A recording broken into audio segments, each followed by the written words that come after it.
한국이 사우디아라비아의 네온시티 프로젝트의 주요 건설 파트너로 공식 선정되었으며, 이는 세계 최대 규모의 프로젝트 중 하나로 총 투자 금액이 640조 원에 달하는 것으로 건설 및 기술 분야에서 치열한 경쟁자인 중국을 앞질렀습니다. 네온시티 프로젝트는 첨단 기술을 기반으로 한 현대 도시로서 세계의 경제, 기술, 관광, 에너지 중심지로 자리 잡을 목표를 가지고 있습니다. 엄청난 규모와 거대한 투자로 인해 이 프로젝트는 수백 개의 한국 기업들, 대형 건설업체부터 기술 및 서비스 기업에 이르기까지 많은 관심을 끌었습니다. 수백 개의 한국 기업들이 사우디아라비아와의 회의에 참석하고 계약을 체결했으며, 이는 미래의 비즈니스 기회와 협력의 길을 열었습니다. 이러한 계약들은 즉각적인 경제적 이익을 가져다주는 것뿐만 아니라 두 국가 간의 관계를 강화하는 데에도 기여하고 있습니다. 경제 전문가들은 네온시티 프로젝트에 참여함으로써 한국이 큰 경제 성장의 기회를 얻을 것으로 평가하며, 이는 동시에 사우디아라비아가 한국의 기술과 엔지니어링에 대한 신뢰를 높이는 데에도 기여할 것으로 보고 있습니다. 이는 한국이 시장을 확대하고 국제적인 입지를 높이는 데에도 도움이 될 것입니다. 네온시티 프로젝트뿐만 아니라 한국과 사우디아라비아 간의 다른 협력 프로젝트들도 긍정적인 결과를 가져오고 있습니다. 구체적으로 사우디아라비아에 위치한 현대의 연료 공급 시설과 엔진 공장이 효율적으로 운영되어 양국의 경제 발전에 기여하고 있습니다. 사우디에 돈을 쏟아붓고 있는 중국이 한국 때문에 분통을 터뜨리고 있어 화제입니다. 현대건설과 사우디의 50년간 쌓아온 신뢰가 깨지지 않아 중국이 노렸던 사업을 현대가 모두 싹쓸이 하고 있기 때문입니다. 건설, 조선, 에너지, 자동차 모든 분야에서 나타난 현상이다. 환구15 등 중국 언론들이 분통을 터뜨리기까지 했습니다.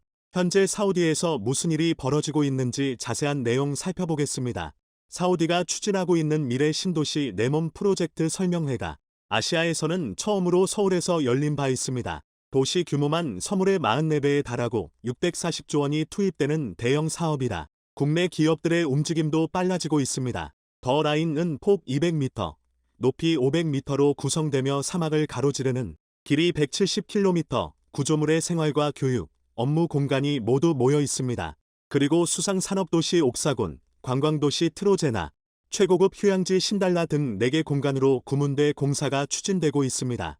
그중 핵심적인 더 라인 프로젝트는 철도, 도로를 사실상 지하에 배치하고 지상은 보행자를 위한 친환경 공간으로 조성하는 것이 골자입니다. 구조체를 포함해 건축 부재의 70% 이상을 공장에서 사전 제작한 뒤 현장에서는 설치와 내외장 마감만 진행하는 모틀러 공법으로 지어집니다. 레고 조립처럼 끼워서 맞추는 개념이기 때문에 파일럿 모듈을 성공적으로 지으면 건설 속도를 크게 높일 수 있습니다. 먼저 800m 모듈 3개로 구성된 2.4km 구간을 2027년까지 완공한다는 계획입니다. 이를 성공시키기 위해 사우디 네몸 관계자가 대거 방한했고 모든 분야에서 한국 기업의 참여를 요청했습니다.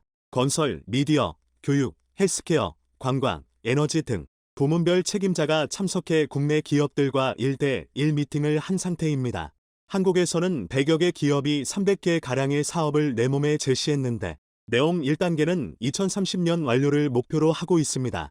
터우사터부터 5차례에 걸쳐 순차적으로 발주가 이뤄질 전망입니다.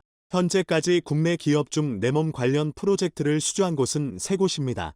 현대건설과 삼성물산이 더라인 내 핵심 이동수단이 될 터널 공사를 수주했고, 한미글로벌은 8만 가구에 달하는 근로자 숙소 건설을 관리하는 등 전체적인 기획 엔지니어링 파트너로 참여 중입니다. 네몸 CEO는 이미 90여 개국에서 프로젝트에 참여하고 있으며 6만 명의 건설 인력이 내년 중 40만 명까지 늘 것이라 설명했습니다.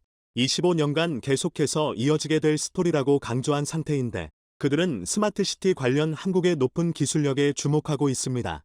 이에 네이버랩스는 디지털 트윈을, KT는 양자 암호 관련 기술을 소개했습니다. 게다가 네옴 CEO는 시속 400km 이상 달릴 수 있는 한국의 고도화된 철도 기술이 필요하다며 협력을 요청한 상황입니다. 이는 철도용 터널을 한국 건설사가 맡았을 때부터 예견됐던 내용입니다. 현대건설은 철도 터널, 현대로템은 수소기관차, 현대글로비스는 스마트물류 등 사실상 현대차그룹 전체가 네몸시티 프로젝트에 도전장을 내민 상태입니다. 네몸 CEO는 현대차그룹이 모빌리티 기술이 발달해 있고 열차 시스템 기술까지 있어 협력이 기대된다고 말했습니다. 그 밖에도 수소 및 재생에너지, IT 분야에서 한국과 협력 강화를 원해 이를 본 중국이 뒤집어지고 있는 상태입니다. 정부는 하반기 내음 관련 수주가 더 늘어날 것이라며 국토부 연납관을 내 몸에 상주시키는 방안을 추진 중에 있습니다. 한국 기업에 대한 사우디의 발주 움직임도 빨라지고 있습니다. 최근 6조 원대 사우디 아미랄 프로젝트를 수주한 현대건설은 초고압직 유송전선로 HVDC 공사를 연이어 수주했습니다. 서우 해안의 전력 생산 거점인 양부 지역에서 내몸 신도시까지 총 605km 구간의 전력망을 확충하는 프로젝트를 맡게 된 것입니다. 현대건설은 이 가운데 207km의 송전선로와 450여 개 송전탑을 신설하는 사업을 1,800억 원에 따냈습니다. 초고압직 유송전은 발전소에서 생산된 교류, AC, 전력을 고압 직류로 변환해 목적지까지 송전하는 기술입니다. 먼거리 송전에 따른 에너지 손실이 적고 특히 태양광, 해상풍력 등 신재생에너지 송전에 유리해 차세대 기술로 주목받고 있습니다. 탄소 중립 전력 인프라 분야에서 현대건설의 입지가 탄탄해질 전망입니다. 현대건설은 1976년 사우디에서 첫 송전선로 공사를 합수한 이래 50여 년간 총 33건의 송전선로 프로젝트를 성공리에 완수한 바 있습니다. 할 알주프 송전선로 등 현재 수행 중인 사업을 포함하면 지구 반바퀴 길이에 해당하는 총 2만 km를 설치한 상태입니다. 이 밖에도 지난 2019년 뉴주베일 변전소 380kV를 준공하는 한편 약 70여 개의 송전 프로젝트를 성공적으로 수행했습니다. 사업 전 과정을 일괄 수행하는 펌키 방식으로 수주함으로써 세계적인 기술력과 EPC 역량을 재입증했다는 설명입니다. 이에 앞서 지난 7월 사우디 아람코로부터 50억 달러 상당의 아미랄 프로젝트 패키지 1과 4 계약을 따내기도 했습니다. 이는 동부 주베일 지역에서 추진하는 석유화학 플랜트 건설 사업으로 그간 한국 기업이 사우디에서 수주한 것 중 최대 규모입니다. 아미랄 프로젝트 패키지 1은 혼합 크래커를 건설하는 공사로 화학산업의 쌀이라 불리는 에틸렌을 연간 165만 톤 생산할 수 있는 설비입니다. 패키지 4는 고부가 가치 화학물질을 생산하는 주요 인프라, 외, 기반 설비, 탱크, 출하 설비 등을 포함한 시설 건설 공사입니다. 중국 언론들은 사우디가 자신들을 버리고 한국을 선택했다며 문통을 퍼뜨렸습니다. 중국이 가격 경쟁력을 내세워 수주를 시도했으나 사우디가 결국 한국의 손을 들어줬다는 것입니다. 사우디는 최대 원유 수입국인 중국과 교역액을 크게 늘리는 상태였는데 그럼에도 한국을 선택하는 데 주저함이 없습니다. 이는 현대건설에 대한 신뢰가 막강한 것도 영향을 주고 있습니다. 현대건설은 1975년 사우디 건설 시장에 처음 진출한 바 있습니다. 그 후 지금까지 170여 건, 232억 달러 상당의 공사를 수행해 왔습니다. 주요 송전선 공사와 항만, 담수시설, 고속도로 건설 등이 현대건설 목이었습니다. 지난 50여 년간 큰 갈등 없이 프로젝트를 진행했던 상황입니다. 이번에 공사를 따낸 주베일 지역은 한국과 인연이 깊습니다. 1976년 정주영 현대건설 사장의 공격적인 임찰로 유럽 업체들의 벽을 넘고 주베일 산업향 공사를 따내 중통 신화를 쓰기 시작한 상징적인 곳이기 때문입니다. 계약 총액인 9억 6천만 달러는 당시 우리나라 국가 예산의 3분의 1에 해당하는 금액입니다. 정주영 회장은 무조건 다른 나라가 제시한 공기를 6개월 단축해 주겠다는 약속을 했습니다. 수주 후 현대건설이 해결해야 할 문제도 많았습니다. 입찰에 실패한 기업의 방해와 장비를 대여하는 업체의 횡포가 심해서 곤혹스러운 처지에 몰리기도 했습니다. 결국 정주영 회장은 누구도 상상 못할 계획을 세우고 이를 실행에 옮겼죠.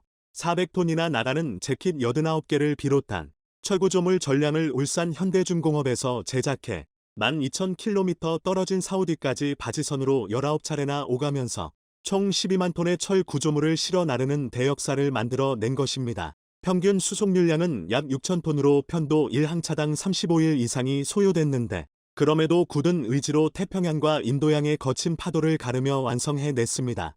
공사에 투입된 250만 명의 연인원과 장비 및 자재는 2차 대전의 노르망디 상륙작전 이래 최대 규모였다는 평가입니다. 그렇게 1981년까지 건설하겠다는 약속을 지키며 신뢰를 쌓았습니다. 그때는 가격 경쟁력과 6개월 공기 단축이 사우디의 마음을 사로잡았지만 지금은 앞선 기술력과 신뢰가 성공 요인으로 꼽히고 있습니다. 아람코와 다져온 오랜 신뢰는 사우디 정유화학 분야 굵직한 발자취를 남겼습니다.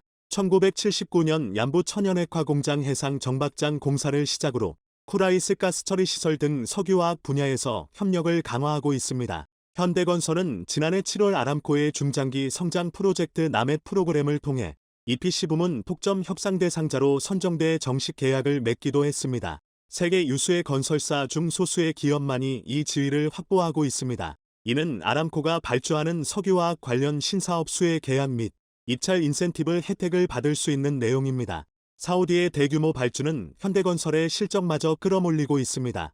현대건설의 상반기 영업이익은 3,900억 원 이상으로 전년비 14%나 증가했습니다. 내몸 러닝터널, 파나마 메드로 3호선, 폴란드 몰레핀 확장공사 등 국내외 대형 공사가 본격화됨에 따라 실적이 급증하고 있는데 수주액이 크게 늘어 향후 실적 전망도 상당히 좋은 상황입니다. 내년 영업이익이 증가해 2025년 1조 원 이상이 될 전망입니다. 상반기 연결 신규 수주는 20조 7천억 원으로 연간 수주 목표인 29조 원의 71%를 달성했습니다. 특히 사우디 아미랄 패키지 등 메가 프로젝트를 따내며 해외 수주액은 11조 4천억 원으로 전년 대비 268%나 증가한 상태입니다. 현재 주가는 3만 7천 원 부근에서 바닥을 다지고 있지만 외국인과 기관들이 슬슬 매집에 나서 양호한 흐름이 전망되고 있습니다. 현대건설은 사우디 대형 가스 플랜트 자프라 2와 네옴시티 스파인 터널 등 추가 수주 가능성도 높은 상태입니다. 최근 국제유가가 반등하고 있다는 점도 사우디가 네옴시티에 자금을 더 투입할 수 있는 동력이 되고 있습니다. 사우디는 현대건설뿐 아니라 범현대가와 긴밀한 협력을 하고 있습니다. 최근 현대진공업과 사우디 측이 공동으로 투자해 설립한 엔진 합작사 마기니 공장 합공식을 개최했습니다. 마키는 아랍어로 힘과 강함을 의미하며 2025년부터 엔진 생산에 합수할 예정입니다. 연간 최대 생산 능력은 선박용 엔진 260대 정도로 친환경 수요에 대응하고자 이중연료 엔진 생산도 검토 중에 있습니다. 힘센 엔진은 현대중공업이 독자 개발의 원천 기술을 보유하고 있는데 현재 중남미, 중동, 아시아 등 40여 개국에 수출되고 있으며 시장 점유율은 40%에 이릅니다. 마킨 공장이 들어서는 킹살만 조선산업단지에는 IMI 조선소도 위치해 있습니다. 이 또한 현대중공업이 2017년 사우디 정부와 합작해 설립된 회사로 내년 초 가동을 목표로 하고 있어 시너지가 날 전망입니다. IMI 조선소는 150만 평 면적의 중동 최대 규모로 130만 평인 현대중공업 울산 공장보다도 큰 편입니다. 최근 현대중공업 사보는 열사의 땅에서 제2의 주베일 신화를 쏜다 라는 제목으로 정주명 창업자가 주베일 공사 성공을 통해 중동 신화를 만든 것처럼 조선소와 엔진 공장을 교두보 삼아 사막에서 배를 만드는 제2의 주베일 신화를 써나갈 계획이라는 포부를 밝혔습니다. 현대중공업은 IMI에 올 연말 100명 이상의 인력 파견을 준비하고 있습니다. 중국 언론은 사우디와 현대중공업의 합작사 설립이 중국을 견제하기 위한 전략 노출이라는 분석을 했습니다. 현대차 또한 사우디의 중동 지역 최초로 자동차 반제품 조립 CKD 공장을 설립하는 계획을 추진하고 있습니다. 한국 등에서 부품을 수입해 현지에서 조립하는 방식입니다. 지난해 말에는 사우디 자동차 산업 공동 육성에 관한 양해각서를 체결하기도 했습니다. 현대차그룹은 사우디 공장을 건립해 성장 가능성이 높은 충동 시장과 네옴시티 프로젝트를 모두 잡겠다는 각오를 밝혔습니다. 한국은 사우디와의 신뢰를 유지해 지속적인 수주를 하게 되길 바랍니다. 중국이 저물고 인도의 시대가 왔습니다. 시사업 2,500만 명. 인도의 인구가 중국을 사상 처음으로 추월해 세계에서 인구가 가장 많은 나라 1위로 등극했습니다. 단순히 인구만 미친 듯이 늘어난 것이 아닙니다. 주변의 인도인들을 보면 어떤 사람들인가요? 네, 맞습니다. 아마 여러분들 주위의 10명의 인도인들 중 8명은 IT 천재들일 겁니다. 컴퓨터를 매우 잘 다루고 프로그램을 능수능란하게 만들죠. 인구가 워낙에 많다 보니 인도인 IT 천재들의 수 또한 우리의 상상을 초월하는데요. 이렇게 많은 인도인 천재들이 인도를 완전히 바꿔놓았습니다. 힌두인들 사회에서 너무나도 강력하게 자리잡은 카스트 계급 때문에 발목을 잡혀 수십 년 동안 성장하지 못하던 인도가 폭발적인 성장을 일궈내기 시작했습니다. 이에 세계에서 가장 돈이 많은 앨런 머스크도 인도의 모디 총리를 만났을 뿐만 아니라 바이든 미국 대통령조차 모디 총리를 그 어느 나라 정상보다 극진하게 대접했습니다. 미국은 사실상 인도에 올인하기로 과감한 결단을 내렸는데요. 자, 그런데 인도 모디 총리가 갑자기 바이든의 뒤통수를 때리며 너무나 충격적인 폭탄 발표를 해버렸습니다. 그런데 그 중심에는 놀랍게도 바로 한국이 있어 한국인들조차 놀랐는데요. 지금 화면에 보이는 문제 어떠신가요? 대한민국 미적분 킬러무랑보다 훨씬 더 어려운 수준입니다. 자, 그런데 인도 수능에서는 흔한 문제입니다. 인도 수능 관계자는 이렇게 말했습니다. IIT 인도공과대와 출신들은 모두 JEE, 조인트 엔트런스 이그제머네이션 IIT의 입학시험 시험지를 처음 본 순간 시간이 멈춰버리고 머릿속은 텅 비어 그때까지 배웠던 공식이 모두 흐물흐물 녹아버리는 듯한 기억을 갖고 있을 것이다. 개발도상국에서 가장 성공한 대학, IIT 경쟁력의 원천을 하나만 꼽는다면 우수한 인재의 선발입니다. 가장 좋은 인재를 뽑기 위해 IIT는 세계에서 가장 어렵고 공정하다는 시험을 치르고 있죠. IIT 입시 수학 문제를 본 서울대 수학과 김명환 교수는 서울대 이공계 신입생들이 대학 수학 1년을 배워야 풀 수 있는 수준이라고 했습니다. IIT 인도공대의 입학시험인 JEE, 조인트 엔트런스 이그제머네이션은 세계에서 가장 어려운 대학 입시 문제로 정평이 나 있습니다. 수학, 물리학, 화학 등 3과목에 걸쳐 각 40문제가 출제, 시험 시간은 과목별로 2시간 되는데 절반만 맞히면 합격할 수 있습니다.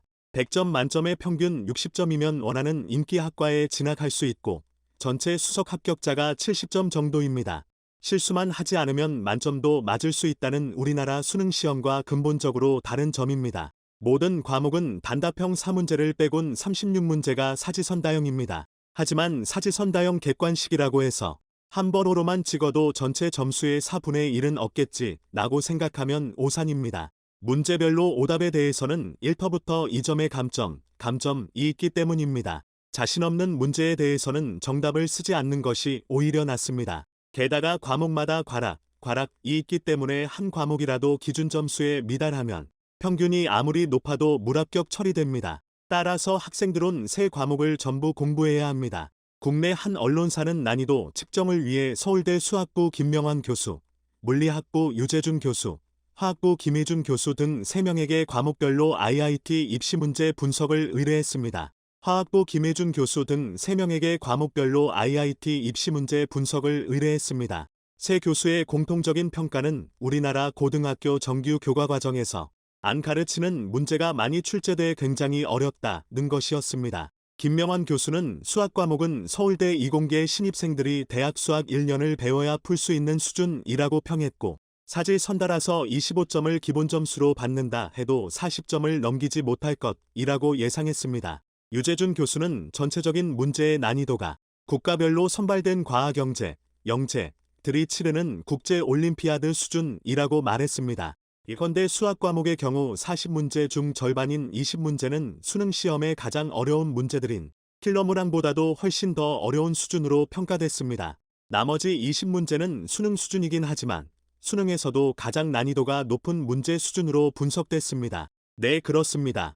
인도 공과대와 수학 입학시험은 총 40문제로 20문제는 수능 미적분 킬러문항 수준이고 나머지 20문제는 서울대학교 수학과 1학년을 끝내야 겨우 풀 수 있는 수준입니다. 인도공과대학은 왜 이렇게 문제를 어렵게 낼까요? 이에 대해 IIT 마드라스의 제2 담당 교수인 카오머카어 교수는 우수 인재들 뽑는 방법은 그것뿐이기 때문이라고 말했습니다. 모든 인도인들이 IIT들 꿈꾸는 상황에서 난이도 높은 문제를 통한 선발 외엔 마땅한 대안이 어렵다는 것입니다. 제2는 7개 캠퍼스의 담당관들이 모여 출제를 관리합니다. 완전히 자율적으로 입시 문제를 낸다는 뜻입니다. 자, 그런데 이렇게 세계에서 가장 어려운 수능에 당당하게 통과하게 되면 완전히 다른 세계가 펼쳐집니다.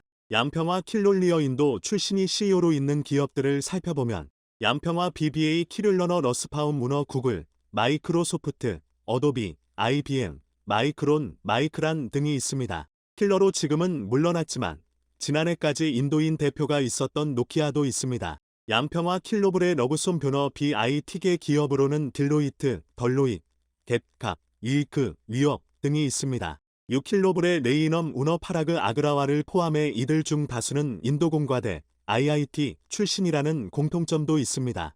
5킬러로 물론 이들 CEO 외에도 기업의 요직이나 실리콘밸리에서 IIT 출신을 많이 볼 수 있습니다. 그래서일까요? 요즘 IIT 재학생을 대상으로 한 채용 설명회에서 6년 만에 2천만 루피, 약 3억 2천만 원 급의 연봉 제안이 들어오면서 글로벌 기업들의 러브클이 쏟아지고 있습니다. 우버는 IIT 뭄바이, 마드라스, 노키, 칸푸르, 구와하티, 바라나스 캠퍼스 재학생에게 기본급 1억 5천만 원의 보너스 및 혜택 등을 포함해 총 3억 3,500만 원에 가까운 연봉을 제시했다고 합니다. 인도의 IIT 채용 설명회에는 우버, JP모건, 플립카트, 아마존, 슐럼버거, 마이크로소프트, 애플, 구글, 텍사스 인스트루먼트, 퀄컴, 골드만삭스, 오라클, 인텔, 셉과 같은 글로벌 대기업이 대거 참가했습니다. IIT 칸푸르 캠퍼스의 경우에는 약 425명의 학부생과 348명의 대학원생이 다니고 있는데 의뢰 총 47개 글로벌 기업에서 채용 제안을 받았습니다. 이는 지난해 19건에 비하면 150%나 늘어난 것으로 제시한 최고 연봉의 경우 글로벌 기업은 약 3억 2,500만 원, 인도 국내 기업은 1억 9천만 원이었습니다. 인도인들은 하버드나 MIT 입학이 IIT 입학보다 더 쉽다고 말할 정도입니다. 인도인의 평균 월급은 한국의 20분의 1 수준입니다. 즉 인도인들이 3억 3,500만 원의 연봉을 제시받는 것은 한국에서는 60억 원이 넘는 연봉을 받는 것과 비슷한 느낌입니다. 그야말로 인생 역전이죠. 하다 엄청난 수의 IT 천재들을 배출하는 인도. 인구도 세계 1위고 현재 가장 많이 필요한 천재 IT 전문가들이 넘쳐나는 인도는 세계에서 가장 중요한 나라가 되었습니다. 결국 바이든은 인도에 올인한다는 파격적인 결단을 내렸습니다.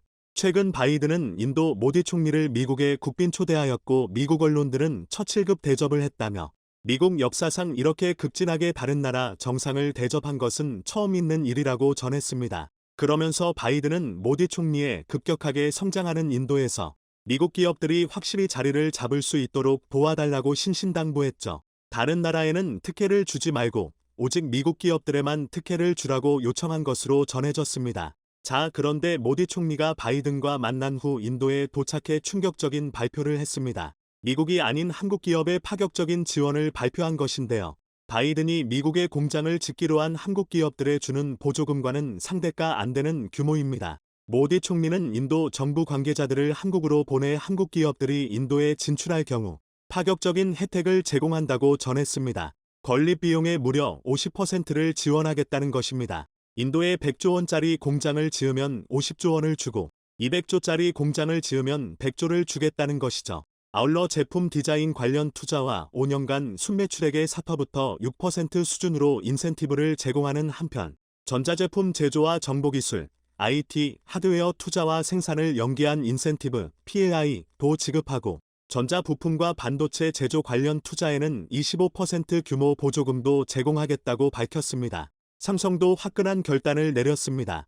삼성전자는 세계 최고의 인재들로 가득한 인도공과대학 7개 캠퍼스의 연구소를 설립하고 각 공과대와 학생 및 교수진이 협력해 4터부터 6개월간 연구 및 개발 프로젝트를 진행하기 시작했습니다. 이미 이들이 졸업하기도 전부터 삼성전자에서 근무할 수 있는 환경을 만든 것으로 인도공과대학 학생들도 세계 최고의 기업인 삼성전자에서 일하게 돼서 꿈만 같다 라고 전했습니다. 오히려 모디 총리가 이렇게 한국에 파격적인 제안을 함으로써 삼성 등 한국 기업들이 미국에 추가 투자하려던 천문학적인 규모의 돈을 인도에 쏟아붓기 시작하는 대반전이 만들어진 것입니다. 최근 폴란드를 비롯해 발트해 3국이 벨라루스에 러시아의 민간군사 기업 바그너 그룹을 즉각 추방하라고 한 목소리를 냈습니다. 벨라루스 국경지대에서 군사력이 개입된 돌발 상황이 발생하거나 벨라루스 정부가 난민 밀어내기를 계속할 경우 국경을 전면 봉쇄하겠다고 거듭 경고한 건데요.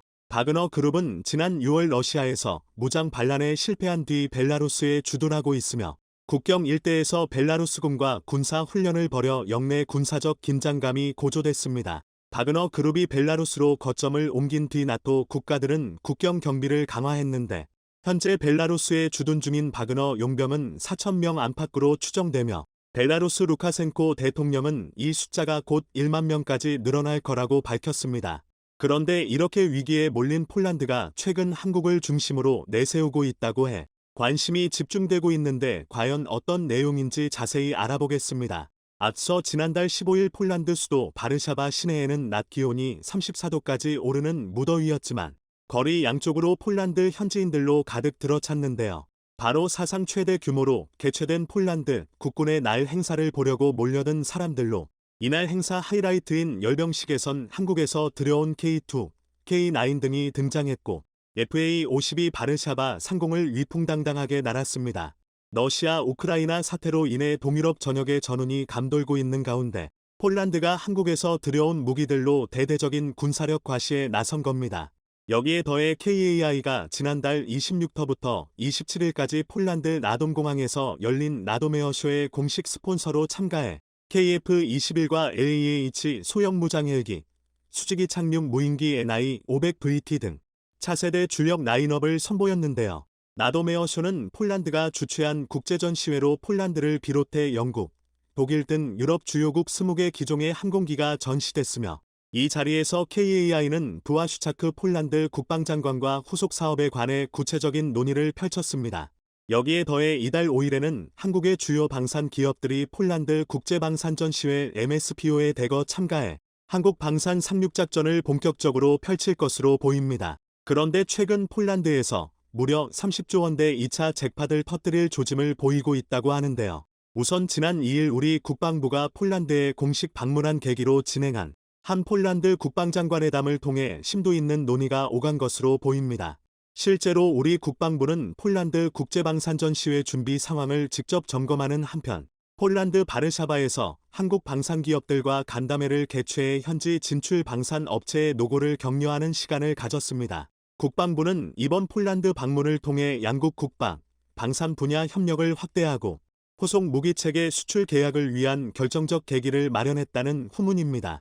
여기에 더해 전국경제인연합회가 추진하는 폴란드 크리미차 포럼 민관합동 한국사절단에 국내 방산기업들이 대거 참여할 것으로 예상되는 만큼 30조 원대 잭팟이 터질 것으로 기대되고 있는 상황입니다.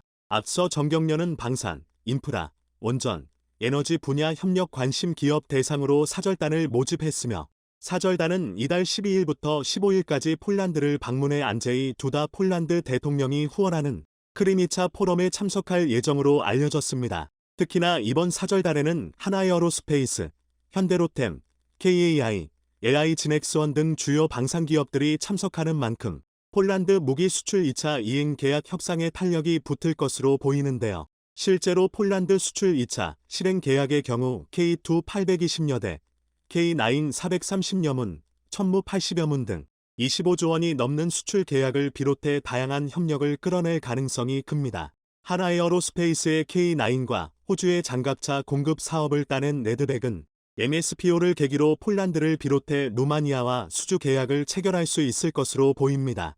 작년에 폴란드와 48대의 FA50 수출 계약을 체결한 KAI는 FA50 항공정비 센터 설립 등 추가 협력을 타진할 가능성 또한 높습니다. 특히나 폴란드와의 2차 계약은 앞서 예고됐던 것으로 이번에는 이전에 언급되지 않았던 잠수함 수출까지 추진될 가능성이 커 역대급이라는 평가가 잇따르고 있는데요. 현재 폴란드군은 수중에서 고속으로 장기간 기동할 수 있고 어뢰 정밀 타격 순항 미사일을 운용할 수 있는 잠수함을 도입할 계획으로 2034년까지 3,000톤급 2척의 새 잠수함을 구매할 방침입니다. 방산업계에 따르면 하나오션은 폴란드 잠수함 프로젝트 입찰에 본격적으로 대응하겠다는 계획으로 8조 원 규모의 폴란드 오르카 프로젝트에 뛰어들었습니다. 최근 하나오션 관계자는 공식 입찰을 기다리는 중이라며 폴란드 방산 수출에 관심이 큰 만큼 이번 입찰에도 적극 대응할 것이라고 밝혔습니다. 앞서 오르카 프로젝트 예비 입찰에서 한국을 비롯해 잠수함 강국 독일의 티센크루프 마린 시스템, 프랑스 나발그룹, 이탈리아 핀칸티에리 등 11개 업체가 참여할 뜻을 밝혔는데요. 하지만 한국 폴란드 간 긴밀한 국방 분야 협력을 고려하면 한국 업체의 수주 가능성이 현재로서 가장 높다는 평가입니다. 사실 잠수함 수주는 해양 방산에서 상징성이 매우 큰데 고난도 기술 집약적인 데다 수주액도 초고가이기 때문입니다. 실제로 잠수함과 관련된 전투체계 시스템, 미사일 등 장착 무기까지 더하면 수주 금액과 파급 효과는 상당합니다. 특히나 한화 입장에선 잠수함 수주가 방산 분야 시너지 창출의 최고의 모델인데 하나에어로스페이스, 한화 시스템 등 방산 계열사의 기술 합작이 가능하기 때문입니다. 특히나 이번 폴란드 잠수함 사업에서 하나오션이 유리한 위치에 있다는 평가가 나오는 건 하나오션의 잠수함 수주 이력이 남다르기 때문인데요. 현재까지 하나오션은 잠수함 22척을 수주했는데 17척을 인도했고 5척을 건조 중입니다. 그리고 이 가운데 3,000톤급은 무려 4척을 수주했는데 3,000톤급 잠수함 설계 건조 기술은 우리나라를 포함해 미국, 영국, 일본 등 8개 국가만 갖고 있는 전략 기술입니다. 과거 잠수함 건조 기술이 전무했던 대우조선해양, 지금의 하나오션은 1982년 독일 하데베조선소에서 기술을 배우기 시작해 지난 2011년 세계 5번째 잠수함 수출국가가 되는 쾌거를 이룩했습니다. 이후 40년 만인 현재 하나오션은 독자 개발한 3,000톤급 잠수함 기술, 부품의 80% 이상을 국산화하는 데 마침내 성공하며 세계 유수의 국가들과 당당히 경쟁할 수 있게 된 겁니다. 그리고 이번에 하나오션은 잠수함뿐 아니라 폴란드 국영기업이 발주하는 FSRU, 부유식 저장 재기화 설비 수주전에도 참여할 예정인데요. FSRU는 LNG선의 액화천연가스를 다시 기화시켜 육상에 공급하는 재기화 설비로 떠다니는 LNG 터미널로 불리는데 이번 수주 금액은 5천억 원에 달할 것으로 추산되고 있습니다. 앞서 말씀드렸던 것처럼 하나오션은 지난 2011년 인리와 잠수함 3척을 1조 3천억 원에 수출하는 계약을 체결하면서 독일에서 잠수함 기술을 이전받은 지 30년 만에 수출국으로 도약하는 결정적인 계기를 마련했습니다. 이어 2017년 1,400톤급 수출형 잠수함 한벌함 나가파사함을 인리에 인도했는데요. 나가파사함은 대한민국 해군의 인도한 장보고 1, 2, 세 건조로 축적한 노하우를 바탕으로 하나오션이 독자 개발한 대한민국의 첫 수출형 잠수함입니다. 하나오션은 이들 3척의 잠수함을 잇따라 취역하면서 1차 사업을 마친 후 2019년 인리와 2차 계약을 체결하며 잠수함 3척을 추가로 전달했습니다. 나가파사급 잠수함 수출 성공은 하나오션이 인리 잠수함 창정비 사업을 성공리에 수행하면서 쌓아온 기술력에 대한 신뢰가 바탕이 됐던 것으로 보이는데요.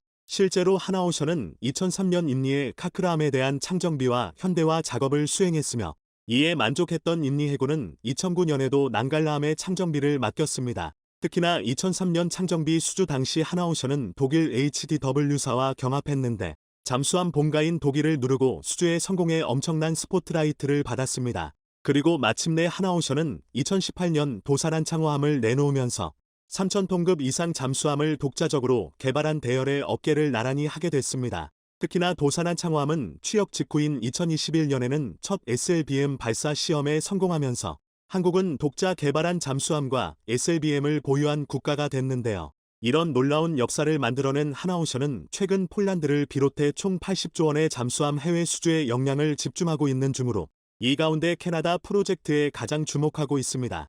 3,000톤급 잠수함 12척을 도입할 캐나다 해군 프로젝트는 사업 예산이 60조 원으로 최근 수년 내 가장 큰 규모인 만큼 이번에는 하나오션이 HD현대중공업과 힘을 합칠 수 있을 것으로 보입니다. 킴코리아 같은 형태로 국가 간 경쟁에 대비하기 위한 것으로 수출 경쟁력이 확보된 한국 잠수함이 인리, 폴란드에 이어 더 나아가 캐나다 잠수함 사업까지 넘보고 있는 겁니다. 반면에 중국 잠수함을 선택한 태국은 크게 뒤통수를 맞고 정신을 차리지 못하고 있는데요. 태국에선 S26T라 불리는 이 잠수함은 중국에서도 2006년 취역한 최신 디젤 잠수함으로 순급 잠수함의 후속 모델입니다. 사실 과거 대우조선해양이 태국 잠수함 사업에서 태국 해군으로부터 가장 좋은 평가를 받고 수출할 뻔했지만 당시 중국의 적극적인 대출 지원으로 모든 평가를 뒤집고 2017년 태국은 중국산 잠수함 도입을 결정했습니다. 하지만 결국 터질 것이 터졌는데 중국을 우선 협상 대상자로 발표한 직후 중국의 태도가 180도로 바뀌면서 기존에 제안했던 3,600톤급에서 2,550톤급으로 다운그레이드 되는 등 절충교역까지 백지화하면서 배짱을 부렸습니다. 이런 황당한 계약에도 불구하고 사업을 계속 진행한 태국은 급기야 중국의 디젤 잠수함에 장착된 독일제 디젤 엔진이 대중국 금수 품목이 되면서 큰 암초에 부딪혔는데요. 독일제 엔진 공수가 불가능해지자 중국은 계약 내용을 맘대로 바꿔 자신들이 개발한 중국산 짝퉁 엔진을 넣겠다고 하면서 태국에서 난리가 났다고 합니다. 태국 국왕까지 엮여있는 상황이라 계약을 파기할 수도 없어 태국은 짝퉁 엔진을 단 중국산 잠수함을 울며 겨자 먹기로 받을 수밖에 없는 상황에 처했습니다. 이번 일을 계기로 태국은 한국을 두고 중국을 택하면 최악의 일이 발생하는지 똑똑히 깨달았을 것으로 보입니다.